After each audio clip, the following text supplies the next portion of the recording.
Good morning বন্ধুরা, Sukhen official YouTube চ্যানেলে প্রত্যেককে ওয়েলকাম। তো আজকে যে ব্লগ ভিডিওটা আমি দেব, তো সেটা অন্যান্য এতদিন যে ভিডিওগুলো দিয়ে এসেছি তার থেকে তার তুলনায় পুরোপুরি আলাদা। এই যে আমার হাতে দেখো, এই বড় একটা কাগজের পেপার আছে। এটা বলছি এটা কিসের। তো আর গায়ে প্রচণ্ড হারে নোংরা, কারণ ধুলো বালির কাজ করছিলাম। মাথায় দেখো ধুলো, গা দেখে বুঝতেই পারছো।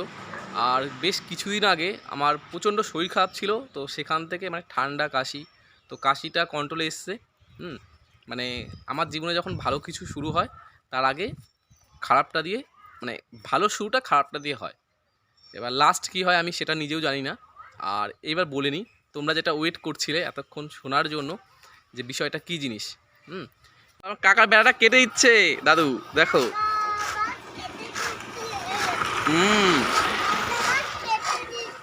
তুই জানিস কেন কাটা হচ্ছে? কেন বলতো? হ্যাঁ গাধা, এখান দিয়ে ট্রাক্টর ঢুকবে, ট্রাক্টর ঢুকবে এখান দিয়ে। হ্যাঁ, তার জন্য এটা কেটে জায়গাটা ফাঁকা করে দিতে হচ্ছে, যাতে এইখান দিয়ে ট্রাক্টরটা এসে এইখান দিয়ে ঢোকাতে পারে, বুঝেছিস? সেই যেরকম ইট আনবে আমাদের, ইট। হ্যাঁ, কি হয়েছে? ওটা সব খুলে দেবে, নোংরা হাত দিস না। এটা হলো আমাদের উত্তর দিক। এই যে আমাদের বাড়ির সামনে মেন রোডটা, কারণ এত ট্রাক্টর যাচ্ছে প্রতিদিন, তো রোডের পুরো 12টা বাজিয়ে দিয়েছে। আর এই বেড়াটা তোমরা হয়তো প্রত্যেকেই জানো, যারা আমার এই ওয়াইটিতে পুরনো। এই বেড়াটা কিন্তু আমি নতুন দিয়েছিলাম, হয়তো 1 মাস হয়েছে এরকম কিছু। তো বেড়াটা আজকে কেটে ফেলতে হচ্ছে সামনে থেকে অনেকটাই, ভাঙবো না, কেটে ওই সাইডটায় রেখে দেবো। আর এই সাইড দিয়ে তোমার দেখো জায়গাটা কত বড় লাগছে সামনে থেকে। এই যে ঘরটা এখন দেখছো, ঠিক আছে, ওই ঘরেরও পেছন দিকে ঘর হবে, ওই সাইডটা, ওই যে পায়খানা বাথরুমের সামনে থেকে নতুন ঘরটা হবে। আর তারপরে ঘর কমপ্লিট হয়ে গেলে এই আমাদের যে 2টো রুম, পাকা রুম, এটা কিন্তু পাকা রুম, আর বারান্দাটা টিনের, নিচে ইট দেওয়া, তো এটা ভেঙে দেবো। তাহলে সামনে আমি অনেক বড় উঠোন পেয়ে যাব, কারণ গ্রাম অঞ্চলের বাড়ি, একটু যদি উঠোন না হয় বাড়িটা, তাহলে নতুন বেড়া করে নতুন বেড়া কেটে দিচ্ছে। এ মায়াং, খেয়ে নে, পিকনিক করবো আমরা, যা আসো না, যা খেয়ে নে। এই যে আমার বৌদি রান্না করছে মাছ দিয়ে, উচ্ছে দিয়ে, কি নতুন বছরে তেতো খাচ্ছে, কালকের থেকে নতুন বছর পড়ে যাচ্ছে। আর এই যে আলুর তরকারি, এই যে আমার বৌদি রান্না করছে। এখন খেয়ে নিই, এখন অনেক কাজ আছে। এদিকে আমার জেঠু বেড়াটা কাটছে। তারপরে এই যে টালিগুলো দেখছো, এই টালিগুলো আমাকে ওঠাতে হবে, যেহেতু ট্রাক্টর ঢুকবে। আর ট্রাক্টর ঢুকলে এই জায়গাটা, এই জায়গাটা দাঁড়াও, ব্যাক ক্যামেরা করে নিয়ে রাখবে। আর ঘরটা হবে হলো এই যে এই সই। এটা হয়তো ক্যামেরায় অনেকটা বোঝা যাচ্ছে না, বাট অনেক বড় জায়গা, ঠিক আছে। এখান দিয়ে ট্রাক্টর ঢুকবে, তার জন্য এই চালটা আমাকে খুলতে হবে, পুরোপুরি ট্রাক্টর আসবে এখান দিয়ে। তো এখনও অনেক কাজ আছে। এই যে খাবার, নর্মাল খাবার, আমি অত মশলাযুক্ত খাবার খাই না। এই যে মাছ আছে উস্তে দিয়ে, আর একটা আলুর তরকারি, ঠিক না বৌদি? তো আমি তাড়াতাড়ি খেয়ে নিই। তাই এই যে দেখো, এই ফুল গাছে কি সুন্দর ফল হয়, দাওটা নিতে হবে। শ্রাবণী চেয়েছে, বীজ চেয়েছে, কোথাও তো পরেরটা তুমি না, ওটা আমাকে দাও। শ্রাবণী বীজ চেয়েছে। এই দেখো, এই ফুলগুলো অনেক বড় বড় হয়, তো এই ফুল গাছে বীজ হয় এরকম। এই থালার উপর রেখে দাও। যা, আমরা পিকনিক করবো পরে, দেখি, বলতেছি আমি খেয়ে নিই, খাওয়ার পরে কাজগুলো করে নিই, তারপর ডিসিশন নিচ্ছি, ঠিক আছে? চলো টাটা, আমি খেয়ে নিই। ভিডিওতে তোমরা দেখেছিলে যে বেড়াটা আমরা জ্যাঠা কাটছিল, আমি ভিডিও করছিলাম, আমিও হেল্প করেছি পরে। এই যে এই জায়গাটা আমাদের ঘরের একটা চাল ছিল, এই দেখো এই সিঁড়ি, এখানে চাল ছিল। হ্যাঁ, তো ওই চালটা কেবল আমি খুলে ফেললাম, পেরেক মেরেক দিয়ে লাগানো ছিল, খুলে ফেললাম। আর এখান দিয়ে যেহেতু চালের জল পড়তো, এই যে এই জায়গাটাগুলোই, তো বস্তা দিয়ে তারপর টালি পাতা ছিল, যাতে আমাদের না, এটা হলো এর আগের ভিডিওতেও বলেছি যে রাস্তা থেকে আমাদের বাড়িটা অনেক উঁচুতে। তো এটা এঁটেলে মাটি, তো শীতকালে এরকম ফেটে যায়, ব্যাকআপা হয়ে যায় একটা। তো এই টালিগুলো সরাতে হয়েছে আমাকে। তারপর ওই যে রাস্তার যে বেড়াটা যেটা দেখাচ্ছিলাম কাটছে, ওই পর্যন্ত কাটতে হয়েছে, ট্রাক্টর ঢুকতে পারবে না। তো ট্রাক্টর ঢুকে এখান দিয়ে ঢুকে ওইখানটা ইট রাখবে, এই জায়গাটা বালি রাখবে, বা এই জায়গাটা বালি, এই জায়গাটা পাথর। আর ওইখানকার বেড়াটা কী করেছে, এই যে পিছনে দিয়ে দিয়েছে, এই যে উঁচুটা দেখছো না, ওই যে তুলে মানে জল দিয়েছি, বেড়াটা কেটে, এই দেখো বেড়াটা কেটেছি, কেটে এখানে একটা বাস ছিল, এই যে এই জায়গাটা একটা বাস ছিল, আর ওখানে একটা বাস ছিল, তো জল দিয়ে মানে হিলিয়েছি ভালো করে, তারপর উঠে গেছে। এই যে বেড়াটা এখানে রেখে দিয়েছি, আর যখন আমার কাজ হয়ে যাবে, কারণ ভিট করার পর ভিটের মধ্যে মাটি ফেলা হবে, তখন ট্রাক্টর ঢুকবে। আর এখন যে ট্রাক্টরগুলো দেখছো না আমাদের রাস্তা দিয়ে যাচ্ছে, এটা তোমার হলো সব নতুন নতুন সব পাকা বাড়ি করছে, তো তো সেই বাড়িতে মাটি ফেলানো হচ্ছে এখন যেহেতু শীতকাল। আর এটা কিন্তু পাকা রাস্তায়, রাস্তার হালাত দেখো কী করেছে, পাঞ্জাব লরি গিয়ে, তারপর ট্রাক্টর গিয়ে, মানে পুরো বাজে হালাত করে দিয়েছে। তো এতক্ষণ ধরে আমি এই ধুলোর কাজ করছিলাম, এইগুলো সরালাম, তারপরে এটা ভাঙলাম, তারপর এই দেখো ইটগুলো, এখান থেকে যে ইট পাতা তোমরা হয়তো দেখেছিলে যে ইট পাতা ছিল, এই সেইগুলো ইটগুলোকে জড়ো করেছি, ওই যে টালিগুলোকে জড়ো করেছি। তো কিছু কিছু কাজ এখনও বাকি আছে, ওই যে টিনটা ওখানে থুয়ে দিয়েছি। হ্যাঁ, এবার চলো দেখায় তোমাদেরকে প্ল্যান পাসটা। এটা হলো আমার ঘরের প্ল্যান পাস, খুলে আমি দেখাচ্ছি, কারণ এটা অনেক বড়, তো মানে ব্যাক ক্যামেরা করে আমাকে কাউকে দিয়ে ধরাতে হবে, তারপর দেখাতে হবে। তো যারা আমার ঘর বাড়ি নিয়ে এত, যারা কন্টেন্ট ক্রিয়েটার, ঠিক আছে, যারা কন্ট্রোভার্সি, বিশেষ করে যারা কন্ট্রোভার্সি করে, হ্যাঁ, যারা পিএনপিসি, লোকের পেছনে লাগা, তো তারা অনেকে অনেক কিছু বলেছিল, তো অবশেষে তাদের মুখে চুনকালি। কিছু আর এর থেকে আর বেশি কিছু বলবো না, আমি বলেছি যে কাজে করে দেখাবো। হ্যাঁ, তো আরও অনেক বড় বড় গুড নিউজ আসবে সামনে, নতুন বছর। আজকে 31 তারিখ, তো প্রচণ্ড ধুলো, মানে রাস্তায় ট্রাক্টর যাচ্ছে, মানে কথা বলার ভাষা আমি হারিয়ে ফেলেছি সত্যি কথা বলতে, খুশিতে। তো প্ল্যান পাসটা দেখাবো ঘরের, এই যে এই জায়গাটা বলেছিলাম যে ঘর করব নতুন করে, তো সেটা প্ল্যান পাসটা দেখালেই বুঝতে পারবে যে কত বড় ঘর করা হচ্ছে আর কি কি আছে ওর মধ্যে। তো আর এতক্ষণ ধরে যেই কাজটা করলাম আমি, সেটা যে ঘরের যেটা প্ল্যান পাস করিয়েছি, দেখে নাও। নয়লা পাত্র তোমরা আবার ওটা নিয়েও ধরো ভিডিও বানিয়ে দিতে পারো, যে না এটা সুখেনের না, এই যে সুখেন সরকার, বাবার নাম সুভাষ সরকার লেট, এই যে হলদিপাড়া। আর এই যে আমার ঘরের টেক্সচারটা, মানে এই যে বাথরুমের সামনে, এটা হলো এইদিকটা বাথরুম থাকবে, দুটো বেডরুম, বেডরুমের সাইজ আছে তোমার 12-14, মানে অনেক বড়, মানে এই দিকটা হবে 12 আর লম্বা হবে 14। এটা কিচেন রুম, এটা মাঠের দিকে বেরোনোর রাস্তা, এটা টয়লেট বাথরুম, আর এটা হবে 3 থাক সিঁড়ি। 3 থাক সিঁড়ি মানে অনেকটা জায়গা হয় এখানে। তো এর নিচে আমি এই যে কিচেনে যে রান্না হবে, এর নিচে আমি দুটো ডাইনিং টেবিল পাতা যাবে, এরকম একটা জায়গা থাকে এখানে, তো সেখানে বসে খাওয়া দাওয়া করতে পারবো। এটা হবে ডাইনিং রুম, আর এটা ব্যালকনি, মানে যথেষ্ট বড়। আর এই যেটা আমার এখন কলপার রয়েছে, এই যে কলপারটা এখানে থাকবে। আর এদিকে আমাদের মেন রোড, এই যে মেন রোড। এইবার দেখাচ্ছি, ময়াঙ্ক ডিস্টার্ব করে না বাবা, এই যে যেটা ব্যালকনির উপর দিয়ে উঠবো, এটা হলো ডাইনিং রুমের ওখানে। পরে আমি টাকটা চেঞ্জ করে দেবো কিছুটা। তো দেখো, দাঁড়া শোনা বাবা, আমি ভিডিও করছি বাবা। আর এই যে প্ল্যানটা দেখায় তোমাদেরকে, এই যে এটা হলো সোনামণি সরকার, মানে আমার দিদি পিছন সাইডটা আছে, সাইড দিয়ে এই যে কমন রোড, এটা পঞ্চায়েত রোড, মানে আমাদের মেন রোড এটা। হ্যাঁ, আর এটা আমার বর্দার নাম দেওয়া আছে, বর্দার সাইডে। মানে এবার বোঝাচ্ছি, এই যে বাড়িটার যে দেখছো তোমরা, এই যে দুটো রুম, হ্যাঁ দুটো রুম, কিচেন, টয়লেট বাথরুম, 3 থাক সিঁড়ি, এটা আছে ডাইনিং রুম, এদিকে রাস্তা। এটা হলো তোমার মাংস, এটা এই যে এইভাবে, এটা হলো এই যে এখানে একটা রুম হবে, এখানে একটা রুম হবে, ওই যে টয়লেট মানে কিচেন, টয়লেট বাথরুম, তারপর সিঁড়ি, তারপর ডাইনিং রুম, মানে এইদিকে। হ্যাঁ, আর পিছনটা থাকবে ওই যে ওই দিকটা থাকবে, যেটা বললাম মাঠে যাওয়ার রাস্তা, যেহেতু আমাদের ওই দিকে।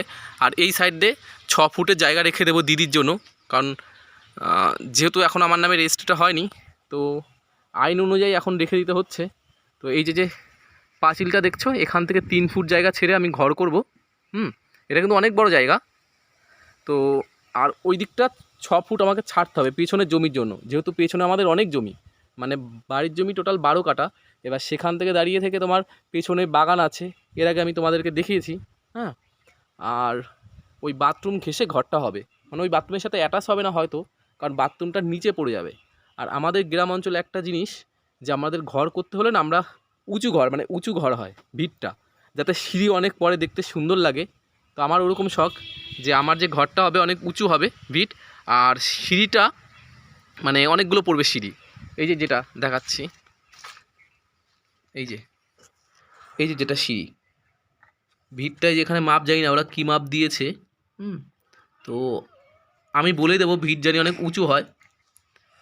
তো সেটাই বলতে চাইছিলাম যে এতক্ষণ ধরে এই কাজগুলো করলাম। আজকে 31 তারিখ, আমার প্রোগ্রাম ছিল, আমাদের বন্ধুরা সব পিকনিক করছে, সব জায়গা থেকে ইনভাইট পেয়েছি, কোথাও যাওয়া হয়নি, মানে ওদেরকে বলিনি যে এই কারণে আমি যেতে পারছি না।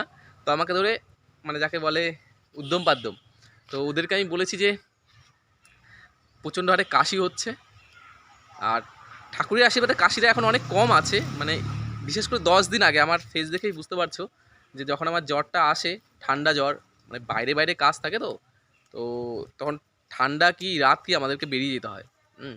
তো সেই কারণে ঠান্ডাটা চরম হারে লেগেছিল। আর হয় না যে যদি কেয়ার করার লোক না থাকে লাইফে, যে তুমি কি খেয়েছো, হয় না, মা বাবা থাকলে একটা মা যে তার সন্তানকে, আমরা যদি দূরেও থাকি না তাও সে একটা অবজারভেশনের মধ্যে রাখে আমাদেরকে, যে এই টাইমে খেয়ে নে, এই টাইমে এটা কর ওটা কর। আর এখন যেটা হয়েছে যে অনাথের মতো, মানে কখন খাবো কখন কি করব, কোনো টাইম টেবিল নেই। তো এই যে এই কাজগুলো করছি, মানে ভিডিওতে তোমাদের দেখে মনে হলো কতটা শর্ট কাজ, ওই বেড়াটা কেটে বেড়াটা ওঠানো, ওইখানে লাগানো, এইখানকার পুরো যে চালটা আমি ওঠালাম খুললাম, এটা অনেকক্ষণ লেগেছে। তারপর তো আরও কাজ আছেই, তার মধ্যে ওই ভিডিওটা আমি করিনি, কারণ আমার একটু লজ্জা করে ভিডিওগুলো করতে। যেই বিল্ডার্সের দোকানে আমি গেলাম, তো ওই জায়গাটা ক্যাশ টাকা পেমেন্ট করে আসতে হয়েছে, যেহেতু বললো কাল নলে পরশু, বললো কাল ইটটা ঢুকিয়ে দেবে। আমি বললাম যে ইট আমাকে আগে ঢোকাও, কারণ ইটটা আমি এই যে উস্কো বসে আছে এই জায়গাটা ইট রাখবো, আর ঘরটা যেহেতু ওখানে হবে ইটটা এখানে রাখবো, আর বললাম তো বালি ওই জায়গাটা রাখবো, তাই বলেছি ইট আগে ঢুকিয়ে দাও, তাহলে আমার এই জায়গাটা পরে আর ঢুকতে পারবে না গাড়ি, তারপর ওই বালি, তারপর ওই খোয়া ওইগুলো ঢোকাও। তো তার জন্য ক্যাশ পেমেন্ট করে আসতে হলো। তারপরে আবার বগুলায় যেতে হয়েছিল, তার মধ্যে এটিএম থেকে টাকা তুলতে, কারণ একদিনে তো আর এটিএম থেকে, ভাই আমাদের তো আর ওই অ্যাকাউন্ট না যে একদিনে মোটা টাকা বেরোবে। হ্যাঁ, যাই হোক, সেই টাকা পয়সা ক্লিয়ার করা হলো। আর কিছু টাকা বাকি আছে, মানে ওটা এখন ক্লিয়ার করিনি, আমি সেই মাল ঢুকে যাবে আমি ফোনপে করে দেবো ওনাকে, তাই বললাম, হয়তো তাহলে আমি ক্যাশ দিয়ে আসবো। তো যাই হোক, মানে এই যে আমাদের কপাল, তোমরা যারা মানুষকে এত কুরুচিকর কথা বলো, আমাদের না, আমরা যখন জন্মাই তখন আমাদের কপালে না এই গরিব বড়লোক বলে কিছু লেখা থাকে না, কর্ম করো, ইনকাম করো, লাইফে সব কিছু করতে পারবে। এটা নয় যে কারো বাড়ি কাঁচা মানে সে সারা জীবন ওই কাঁচা বাড়িতেই থাকবে। হ্যাঁ, এটা নয় যে কেউ পাকা বাড়িতে আছে মানে সারা জীবন ওই পাকা বাড়িতেই থাকতে পারবে। মানুষের লাইফ কখন কার লাইফ কী হয়, জোয়ার ভাটার মতো, কেউ বলতে পারে না।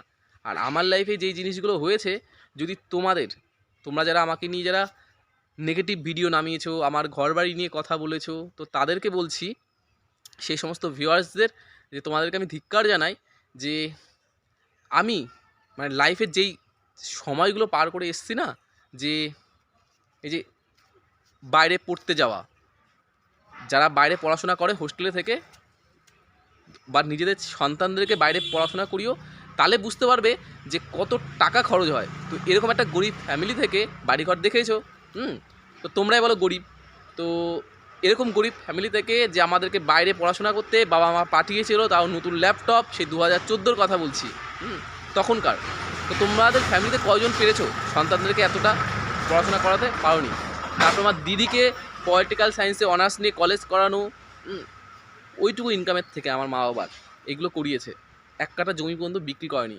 তো সেখান থেকে তারপর মায়ের ক্যান্সারে কয়েক লাখ লাখ টাকা খরচ করা, তারপর তো দিদির বিয়ে নিয়ে, তারপর বাবার ক্যান্সার, তারপরে তো বাবা মারা যাওয়ার পর আমি অসুস্থ হয়ে গেলাম, মানে ঠিকঠাক খাওয়া হয়নি, টেনশন, মানে যেই প্রবলেমটা হতো এর আগেও ভিডিওতেও আমি বলেছি। দাঁড়া শোনা, কিছু কথা বলতে দে বাবা। যেটা হতো আমার, মানে খাবার খেলে হজম হতো না, যেটা আমার অ্যাসিডের মতো উপর দিকে চলে আসতো, মানে যেই অ্যাসিডটা আমাদের খাবার হজম করে, তো সেই অ্যাসিডটা আমার উপরের দিকে চলে আসতো। মানে অত্যাধিক টেনশন করতাম, ঠিকঠাক কোনোদিন হয়তো আমি রাত্রে ঘুমাতাম না, দিনেও কোনো একটা ভাবনার মধ্যে থাকতাম, মানে এরকম হয়ে গেছিলাম আমি। তো সেখান থেকে দাঁড়িয়ে অনেক টাকা, কয়েক লাখ লাখ টাকা খরচ করেছি। তো সেটার হয়তো একটা ভিডিও দিয়েছি আমি, যে আমি কতটা অসুস্থ ছিলাম।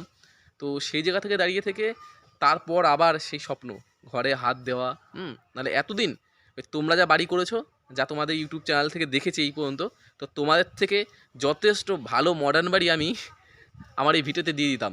যা টাকা খরচ আমার এই পর্যন্ত, এই বয়সে যা উপার্জন করেছি, তো সে টাকায় হয়ে যেত। তো কাউকে না এই ধরনের ভাষায় বলো না, তোমরা আমার থেকে অনেক সিনিয়র, তোমাদের কাছ থেকে কিছু শিখবো ভাষা। তো তোমরা এমন এমন ল্যাঙ্গুয়েজ কথা বলো যে ভাষায় সেটাতে প্রতিবাদ ছাড়া কোনো কিছু শেখার থাকে না। তো মানুষকে কিছু শেখাও, তোমাদের সন্তান আমরা, এই বয়সে তোমরা যা করছো করো, আমার তাতে কোনো আপত্তি নেই, কিন্তু আমাদেরকে কিছু শেখাও যাতে আমরা কিছু শিখতে পারি। আর তোমাদের ঘরেও তো সন্তান আছে আমার বয়সের, তো তারা কি করছে আমার বয়সে আর আমি কি করছি সেটার সাথে একটু কম্পেয়ার করো। তো তোমাদের ঘরের সন্তানের থেকে আশা করি আমি হাজার গুণ, আমার কর্ম বলো সব কিছু তো আমার ভালো, আমি মনে করি এটা, ঠিক আছে? মানে যেটা আমার তোমাদের সন্তানের মধ্যেও থাকবে না, যে এই বয়সে দাঁড়িয়ে এত কিছু করা, এত দায়িত্ব পালন করা ছোট্ট বয়স থেকে, সেটা অনেককে দেখেছি ভাই, কেউ করতে পারেনি, হয়তো সে থেমে গেছে, পাগল হয়ে গেছে, বা সুইসাইড অ্যাটেন্ড করেছে, বা বাড়ি ছেড়ে চলে গেছে, এরকম কিছু করেছে। তো আমি এই বয়সে এখনও পর্যন্ত নিজেকে কন্ট্রোল রেখে সমস্ত দায়িত্ব কর্তব্য ফ্যামিলির প্রতি করে এসে এখন এই যে নিজের ছোট্ট ছোট্ট স্বপ্নগুলো পূরণ করতে চলেছি। আর যে প্ল্যানটা তোমাদেরকে আমি দেখালাম, ওটা কিন্তু আমার পুরো ঘরটাই কলম দিয়ে হবে, মানে নিচে কলম কলম দিয়ে হবে, তারপর সাইড দিয়ে 10 ইঞ্চি, মানে কলম দেওয়ার পর 10 ইঞ্চি করে উঠে ভিট পর্যন্ত 10 ইঞ্চি থাকবে, তারপর 5 ইঞ্চি উঠবে কলমের সাথে। তো এইভাবে ঘর করছি। তো আশা করি প্রত্যেককে আমাকে আশীর্বাদ করো, প্রত্যেকের আশীর্বাদ কাম্য। যারা আমার শত্রু বলো, যারা আমাকে বাজে কথা বলেছো, আমি কোনো রাগ রাখিনি। আজকে 31 তারিখ, কালকের থেকে নতুন বছরে পড়ছে, তো প্রত্যেকের আশীর্বাদ বলো কাম্য। প্রত্যেকে আমাকে ভালোবেসো, শ্রদ্ধা করো, আর এইভাবে আমাকে ইউআইটিতে ভালোবাসা দিয়ে যেও। তো তোমাদের এই ভালোবাসার কারণেই আমি আমার ইউটিউব চ্যানেলটাকে দাঁড় করাতে পেরেছি। সত্যি কথা বলতে, নাহলে আমি দাঁড় করাতে পারতাম না। তাই তোমাদের ভালোবাসার জন্য আর সব কিছু। কিন্তু হ্যাঁ, এটা ভেবো না কেউ যে আমি আমার ইউটিউবের ইনকাম থেকে ঘর বাড়ি করছি না, ভুল। আমি আমার ইউটিউবের পেমেন্ট এখনও পর্যন্ত তুলিনি, কারণ ওই টাকাটা আমি যেদিন তুলবো সেই টাকাটা পুরোটাই বলেছি, মানে যেটা তুলবো পুরো স্ক্রিনশট দিয়ে কত কি তুলছি ইউটিউবের পেমেন্ট থেকে, আর সেই টাকাটা আমি পুরোপুরি কোনো বৃদ্ধাশ্রম কি কোনো অনাথ আশ্রম দিয়ে খাইয়ে দেবো। খাওয়ানোর থেকে আমার মনে হয় ভালো কোনো কিছু কিনে দিয়ে দেবো। যাই হোক, তো সেই ব্যাপারে অন্য দিন লাইভে আসবো, যেদিন টাকা তুলবো প্রত্যেকের মতামত নেব, যে ওই টাকাটা দিয়ে আমি তাদেরকে খাওয়াবো, অনেকটা অ্যামাউন্ট হয়তো উঠবে। তো সেখান থেকে আমার মনে হয় তাদেরকে কিছু গিফটও করা হয়ে যাবে, আর ভালো কিছু খাওয়ানোও হয়ে যাবে। তো সেখান থেকে আশা করি এই ইউটিউবের টাকার থেকে আমি কোনো দিন নিজের জন্য একটা সুতো পর্যন্ত কিনবো না, আর আমি লয়েন্স পর্যন্ত খাবো না। তো চলো, আর বেশি কথা বলবো না, কারণ হাত ব্যথা হয়ে গেছে, আর কথা বলতে বলতে খুশিতে কি বলছি না বলছি। তো টাটা।